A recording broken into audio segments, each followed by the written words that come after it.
There are two types of haram in Islam. There is something which is haram that can be allowed for a need, when people really need it. And there are things that cannot be halal except for a darura, a necessity. So for example, the issue of men and women being together in the same space. Haram, right? But is it haram in of itself, or it's haram because of what it leads to? It's haram because of what it leads to. So for example, in the market where you cannot easily have a separate shop for a man and another shop for a woman, they can use the same shop, but they keep us apart as much as they can and separate.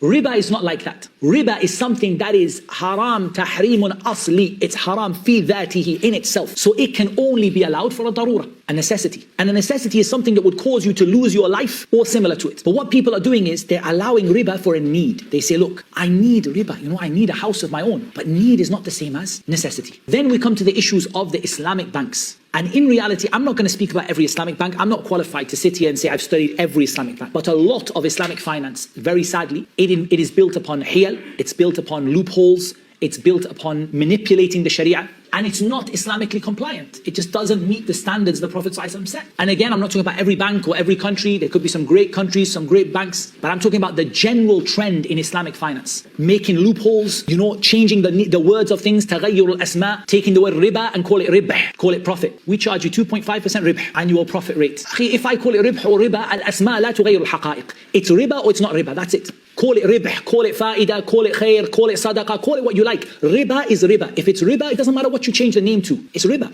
Allah made riba haram. So whoever got the message from Allah and then they stopped, their affair is with Allah. And whoever goes back to riba after they got that message, they are the people of the fire and they'll be in it forever.